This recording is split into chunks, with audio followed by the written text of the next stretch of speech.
So can vagus nerve neuromodulation help with abnormal rapid heartbeat? That's what we're going to talk about today. Very, very interesting stuff. There's gonna be complicated information, so bear with me. But we're going to talk about a disorder that is now recognized a common feature of long COVID. It will also demonstrate to you how, let's see where is this guy climbing? There he goes. No, wait, no, right, there's people climbing behind me. And we're also going to talk about how rapidly vagus nerve as well as sympathetic nervous system, so the flight and fight response can work together in order to rapidly and instantly regulate your heartbeat. And the biggest surprise of studying this material was the one that blew my mind, is that autoantibodies can be involved in the process, and that vagus nerve neuromodulation can rapidly alter the levels of these. So stay tuned. I'm going to talk about that later on as well for that.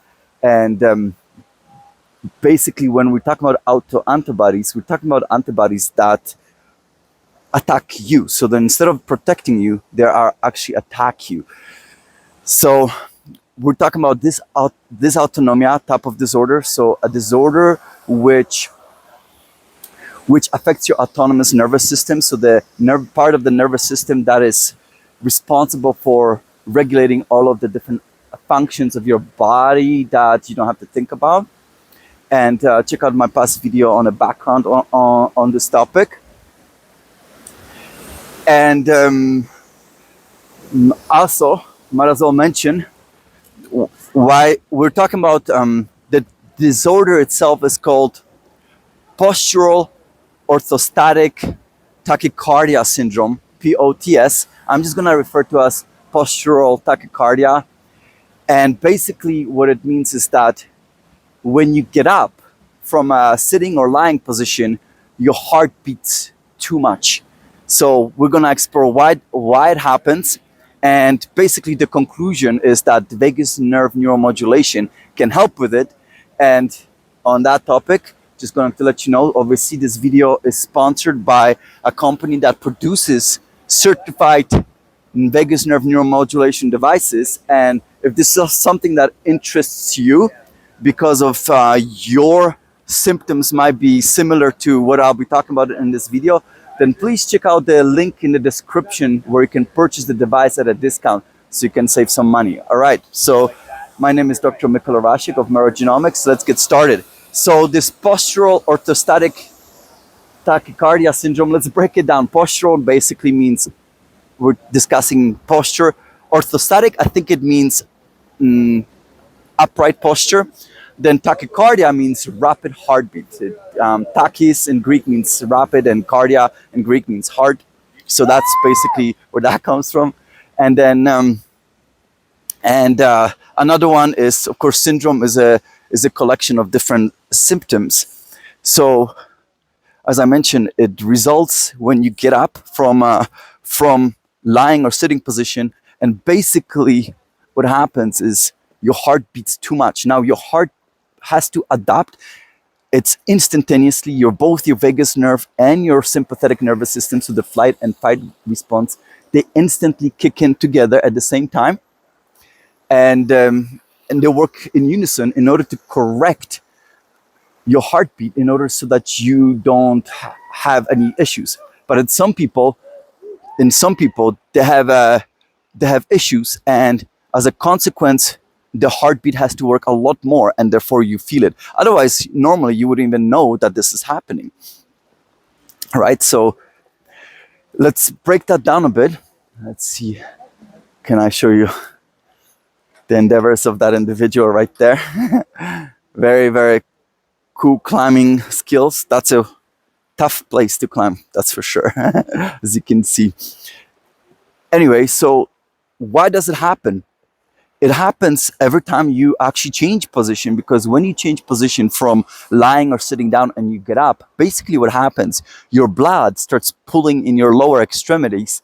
As a consequence, not enough blood is sent to your heart, and your heart does not put out as much blood to the rest of the body. Your brain senses that immediately. There's receptors that notice a change, drop in blood pressure, and instantly there's a reaction. And what it normally happens, the reaction is that you tone down the parasympathetic nervous system. So that's the one that involves the vagus nerve. That's the one that is the rest and digest. So you tone that down, and instead you increase the sympathetic nervous system, because sympathetic and parasympathetic nervous systems, they're like yin and yang. They're kind of opposite of each other. And when you increase the sympathetic nervous system response, then basically you will increase the heart rate. And in people who have postural tachycardia issues, basically one of those or both of them are not working as properly as they're supposed to. And as a consequence, you need to compensate for that even further. And this is why the heart ends up beating even harder. How does it work by the way, this postural tachycardia syndrome?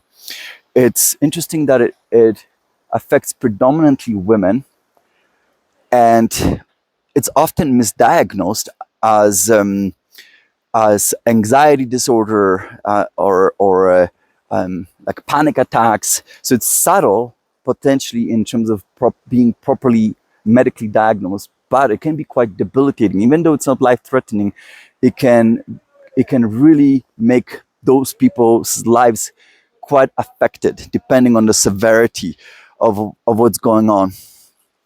And in terms of treatment, of course, there's treatments available, but there are still issues about it there. And the reasons why is that they're not super effective, number one. And number two is that also there are side effects you have to deal with. And as a consequence, vagus nerve neuromodulation came out as a potential alternative. And obviously, we're going to talk about a clinical trial that looked at the vagus nerve neuromodulation as a potential treatment option of this condition. So what normally happens, as I mentioned, when you don't have enough blood going back to your heart because blood is collected in your lower extremities. So when you tone down the parasympathetic nervous system, the one that involves the vagus nerve, you increase the heart rate. And the reason why is because when you activate the vagus nerve, one of the things that it achieves is lower the heart rate. And it's because heart itself has muscarinic cholinergic receptors on it that the vagus nerve, with its release of acetylcholine, can directly influence and inhibit the heart rate. Okay, therefore, if you remove the parasympathetic nervous system function, if you tone that down, then you can increase the heart rate. Sympathetic, when you activate that further, it has multiple effects. Number one, it releases chemicals like adrenaline, and it works on adrenergic receptors. Alpha 1 adrenergic receptors are around veins, which are supposed to bring the blood back into the rest of your body. And when those receptors are hit, basically those veins are very elastic. They can change the diameter a lot. So as a consequence of those receptors being bound by those chemicals, the veins will constrict, and that will push more blood towards the heart. So you can see how it's a clever mechanism. And this is instant. You never even feel this, right? Another thing that happens is there's also beta adrenergic receptors. They're directly on the heart. And when you activate those receptors with the sympathetic nervous system response, you literally affect the heartbeat itself, because you can influence the electrical impulses that make the heart beat. And then you can also increase the cardiac output. So again, you can see how instantly, rapidly you can make sure that the effect of gravity on your blood, you don't even feel it. You're completely normal. And the last thing, this is a bit complicated, so bear with me. There's one more thing that happens, is that sympathetic nervous system, when you activate it, it can also affect what is referred to as renin, angiotensin, I think it's aldosterone system. And basically, with that system, it stimulates your kidneys to release renin. Renin itself influences how a specific hormone is changed from one form to another, from angiotensin 1 to angiotensin 2. Now, angiotensin itself has a couple functions. Number one, it acts on constricting arteries, and that will increase the blood pressure. So that's one thing. And by the way, that conversion from angiotensin 1 to angiotensin 2 is done by ACE1, which stands for angiotensin conversion enzyme, I believe. And what's interesting is that, obviously, if that sounds familiar to you, it's because it's the opposite of ACE2. And ACE2 is angiotensin converting enzyme that converts angiotensin 2 back to angiotensin 1, and that's the receptor that is actually recognized by SARS-CoV-2 virus as well, and that's how the virus gains entry. So the opposite of ACE1 is ACE2. That's the one that virus recognizes. Okay, so I thought that was interesting. But basically, when ACE1 is activated, angiotensin 1 is converted, hormone is converted to angiotensin 2. That leads the angiotensin 2 then helps constrict certain blood vessels, which increases the blood pressure, but it also stimulates release of a hormone. I think, oh man, I can't remember, aldosterone, I think it was called. Maybe I screwed that up. But it basically, that hormone tells the kidneys, and another one is vasopressin from pituitary gland, and that both of these hormones tell kidneys to start retaining sodium or salt. And when you do that, when kidney no longer allows, say, sodium to be excreted, it also retains water. And by retaining more water, you can increase the volume of blood, and that's how you increase the pressure. And what's the purpose of all of these is to achieve, basically increase the purpose of all of these is to compensate the change in gravity that resulted in the pooling of your blood and increase the cardiac output. So that means to make sure that your heart puts out more blood. And with all of these effects, what would happen is, number one, obviously, as I mentioned, you increase the blood volume. Number two, you increase the blood pressure. Number three, you increase the amount of blood returning back to the heart. And finally, you increase heart rate, and all of that increases cardiac output. So that's how you achieve those results. Now, with people with postural tachycardia,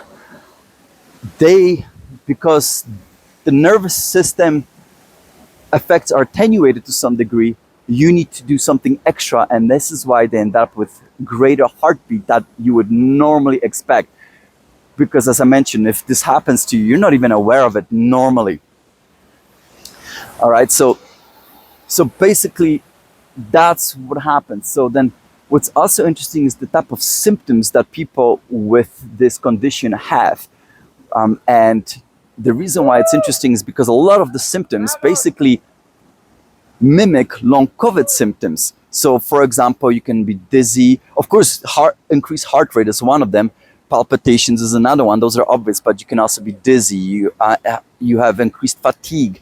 You can have blurred vision. You can have cognitive impairment, so you're not thinking properly. So brain fog, increased anxiety, and difficulty breathing, chest pain, and all of this sound exactly like a lot of the long COVID symptoms we already talked about. And we made a video on this, how vagus nerve neuromodulation can help with these symptoms. So of course, it makes you wonder, can this help with postural tachycardia? And before we get there and go into the actual clinical trial that looked into this, let's talk about what might be causing this. So, like, why is this happening? And when I was studying this, to me there was basically it would look like there's maybe 3 primary reasons why you might experience this. So number one is the one that's the most obscure one, the one that would be least likely to for us to be affected by this. It's called, I think it was called deconditioning. And basically deconditioning means your body no longer knows how to properly recognize change in gravity because it didn't have to deal with it. And you're like, what? So that would happen if you spend a long time in space, but since most of us probably cannot afford a space joyride, the other way you can experience this is if you lie in bed for a very long time. So then your body is no longer trained in properly recognizing the effects of gravity on your blood, right? But let's go maybe towards the ones that are more likely to be seen. And another one is you could have what is referred to as hyperadrenergia, I believe. So basically, hyper meaning too much of adrenaline, but in reality, what really we're talking about is the receptors that are supposed to be responding to that.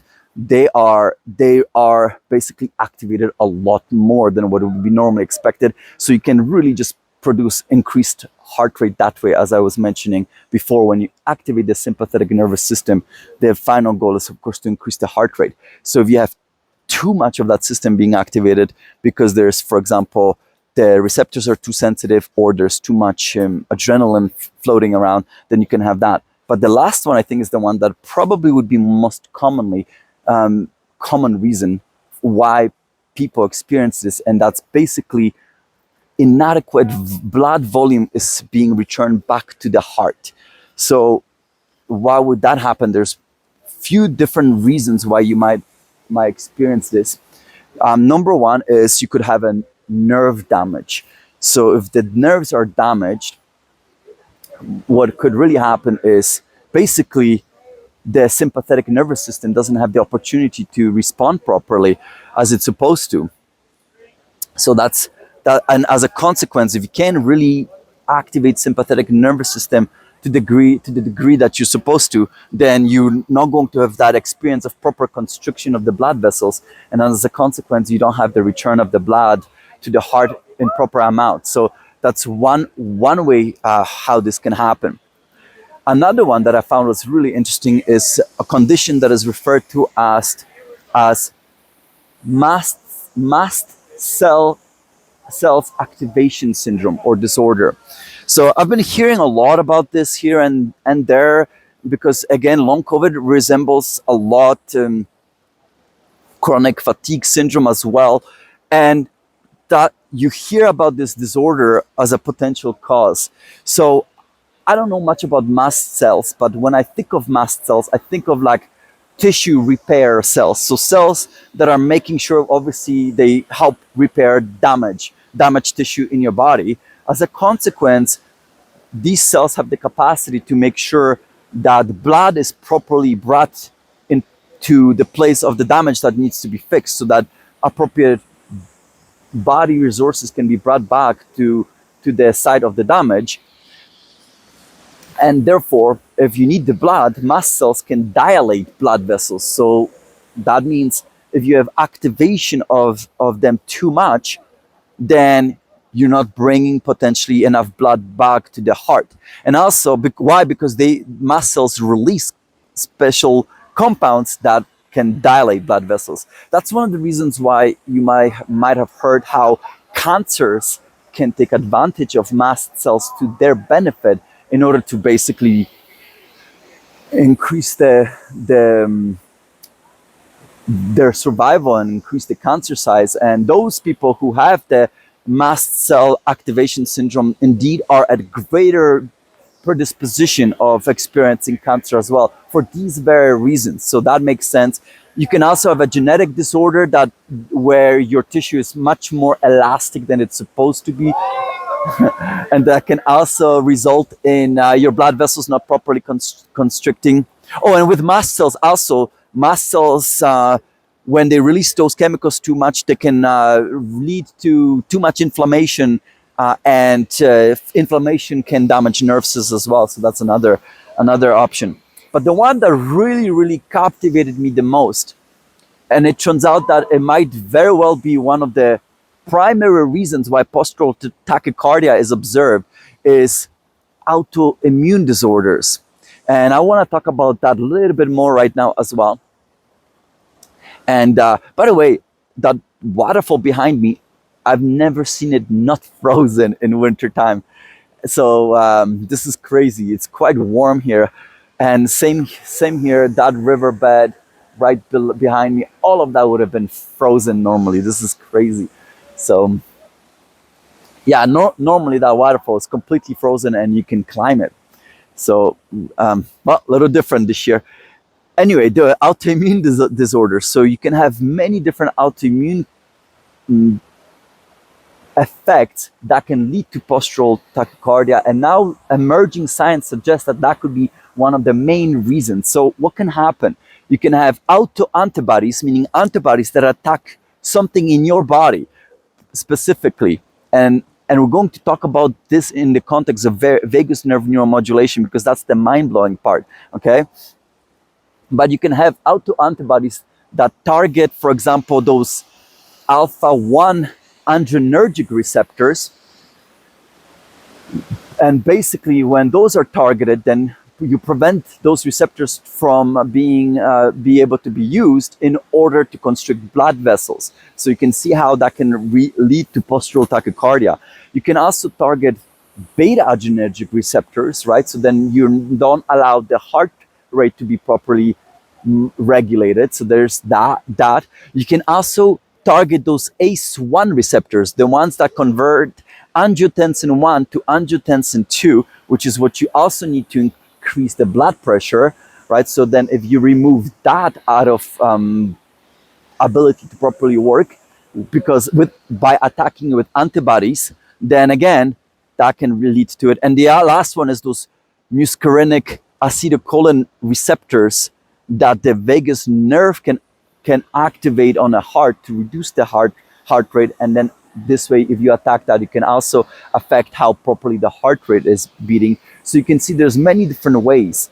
So then right now, as I mentioned, there is a way to treat this. So how do I treat this? Now that I told you about all these receptors and how they can be targeted by antibodies, we can also target them chemically. So a couple of drugs that are used for these purposes that you can think of is, one is cholinesterase inhibitors, and that's an enzyme that destroys acetylcholine. So if you inhibit its function, then you basically, it's as if you prolong the function of activated vagus nerve, because the chemical that is released by the vagus nerve is allowed to last longer, all right?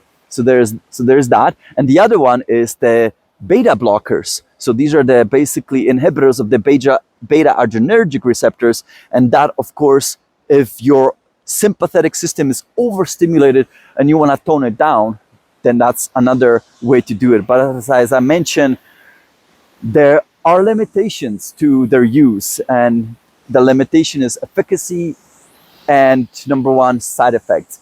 So then the vagus nerve neuromodulation, which is known to achieve the exact things you would want to tone down in postural tachycardia, which is you can reactivate the vagus nerve and you can tone down the sympathetic nervous system, which is basically how the authors of the article that I was reading, they mentioned is you can basically bring back normal sympathovagal balance, is how they mention it. So that means it's working properly. Vagus nerve neuromodulation can achieve that. So then, of course, the obvious question is, could you use this to treat postural tachycardia? And animal models suggested that yes, that it works. So finally, I'm getting to the actual clinical study. So this group of authors did a double-blind clinical study where basically they took, I think, 12 people who were treated with the vagus nerve neuromodulation versus 14 people who were not. And they used the certified medical device, where the device itself clips to your tragus, which is this part of your ear, on your left ear. You literally clip it right there. And those who were placebo or sham, they just clipped it to the earlobe. So they still use the same device, but they just clipped it in the wrong place. And what these people did is they used vagus nerve neuromodulation for 2 months, where they used it 1 hour per day. The session was 1 hour per day, and they measured a bunch of things with these people. They measured, obviously, heart rate variability, because they wanted to see, and the effect on postural tachycardia before and after treatment. And the heart rate variability, the way they measured this, they measured it with echocardiograms. They measure also their inflammatory cytokines, and most interestingly, they also measured their autoantibodies, specifically antibodies that were targeting the autonomous nervous system. So they were looking at the ones that targeted the alpha and beta adrenergic receptors, okay? Some specific ones. And so what were the results? Obviously, this is the most important part. And number one, at the baseline, both groups looked the same, okay? And then basically after 2 months of vagus nerve neuromodulation, indeed, the one obvious results that the postural tachycardia was dramatically reduced in a significant manner, so that those who were treated with the vagus nerve neuromodulation, when they were getting up from a sitting or lying position to standing up, their heart rate increased by 18 beats per minute, I believe is the units they were using, which is, my understanding is the normal, that would be within the normal range of what you're supposed to happen to make sure you compensate for your heart, and so that your heart can beat faster, to make sure the blood output is appropriate, versus those who were sham treated, so those who had the device attached to just their earlobe instead, so they did not really experience the neuromodulation of the vagus nerve. They still had the same postural tachycardia as before, and their heart rate increased by average of 32 beats per minute. So clearly vagus nerve neuromodulation helped with the postural tachycardia in this clinical trial. One more thing, in terms of the cytokines, yes, one of them was significantly reduced. It was the tumor necrosis factor alpha. The only reason why I mentioned this is because, remember, I did talk about one study before where people who were immunocompromised and who took inhibitors against that production of that specific cytokine, such people were not subsequently producing IgG4 antibodies, or their ability to produce IgG4 antibodies was reduced. So I thought that was really interesting. And then finally, the one that is really one that blew my mind was the autoantibodies. What these people noticed is that the people who were treated with the vagus nerve neuromodulation, they had a statistically significant reduction of these autoantibodies targeting the adrenergic receptors. And I found that fascinating for a couple of reasons. Number one, how fast it changed. It was only 2 months of treatment. So it shows you how dynamic this entire process is. But more so, what I was wondering about is, what is it about the vagus nerve dysfunction that would lead to the production of such antibodies? Or what is it about bringing the vagus nerve stability in terms of its output that reduces these antibodies? I mean, this is completely fascinating that somehow vagus nerve neuromodulation can influence the levels of antibodies that are attacking your body.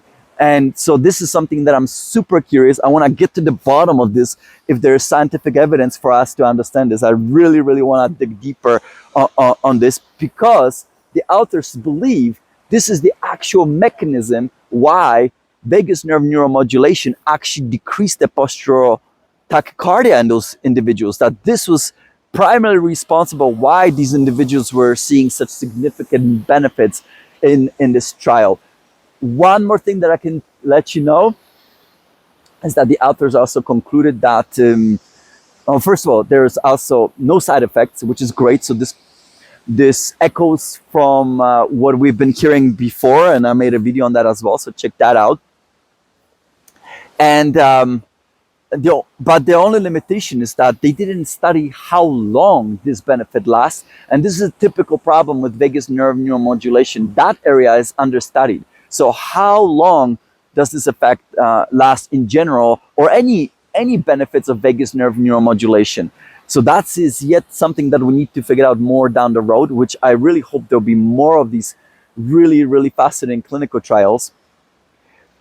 And another question that I had is, well, what would happen if these people were doing these sessions longer, these vagus nerve neuromodulation sessions for longer than 2 months, 3 months, or 4 months? Would the levels of these undesirable autoantibodies decrease even further? That I would be super curious to know that. So I wish we could know this, but alas, that's all the information we had. But the final conclusion of these authors was that definitely vagus nerve neuromodulation appears like a very good potential method for treating postural tachycardia, and that might also explain why it might be so effective against some of the long COVID symptoms we've been observing before in prior videos. So I'll conclude here by letting you know once again, if you're interested in this device, I know quite a few have been buying it. Check out the link in the description below, because you're gonna get a discount if you use that link. And if you do get it, do remember that you have 30 days money back guarantee, so you can easily test it within those 30 days whether this works for you or not. But if you do use it, whether it works or not, please give me feedback. So I'm still collecting feedback. So some of the first feedbacks is coming in, and we did talk about that in one of the past videos, but that's very valuable for information, because the science looks incredibly promising. And I honestly would not be surprised if down the road in the future, we're going to see vagus nerve neuromodulation that is non-invasive. It's literally just clipped to your ear as a potential treatment, that it will be approved as a treatment. I would not be surprised if we see that in the future, but clearly we need more clinical trials than this. All right, I'm gonna wrap it up right here. Let's see if I can show you one more angle of that beautiful waterfall behind me. Once again, thanks as always for your support. Thanks for all the questions. Please share, please give us a like, please subscribe if you haven't already, and also check out our Patreon account as well. And I look forward to seeing you in another installment. Bye everyone.